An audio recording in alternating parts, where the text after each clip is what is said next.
Originally, there was a born villain, a terrifying female demon from Chongqing. What is horrifying is that at the time of committing her crime, she was only 10 years old, a 10-year-old girl who brutally threw a 1-year-old baby boy from the 25th floor, and years later changed her name to Huan Xin, starting a new life. While the baby boy she brutalized afterwards, she managed to escape punishment due to her status as a minor, and ended up with a lifetime disability, constantly awakened by nightmares.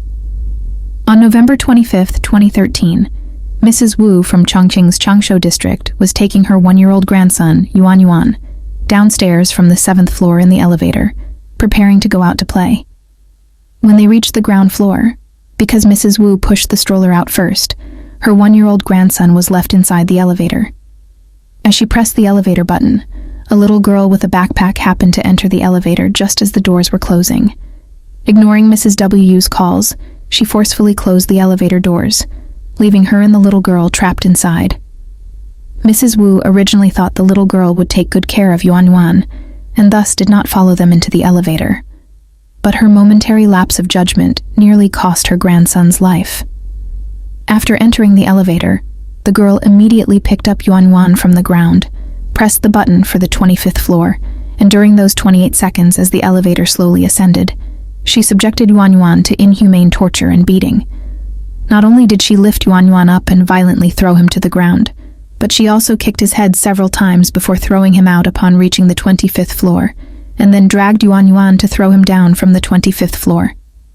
Afterwards, the girl went downstairs very calmly, lied to Mrs. Wu that Yuan Yuan had been taken away by a stranger, and kindly searched for the child with Mrs. Wu.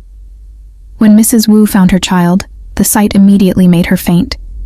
Yuan Yuan was covered in blood, lying in the green belt of the community, with a severely swollen head, bloodshot eyes bulging, and his tiny body curled up on the ground, a particularly heartbreaking sight.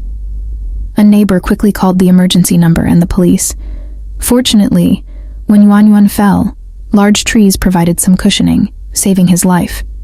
However, he suffered multiple fractures and internal bleeding, and even if he survived, he was left disabled and unable to perform physical labor for life.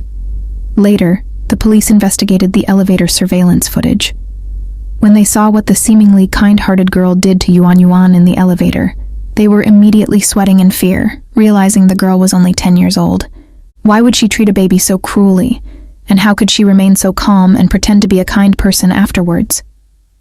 When questioned by the police, she maintained an eerie smile throughout the interrogation, sending chills down the officers' spines.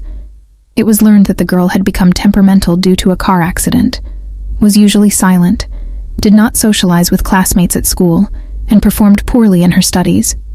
She had also been seen abusing animals multiple times, and had even told classmates that she wanted to kill babies. Her unusual behavior also made the neighbors extremely fearful. Some informed sources revealed that the girl had repeatedly beaten children in the community and had a very strange and eccentric personality, making the neighbors very afraid of her. Since she was still a minor, the police could not charge her with a crime.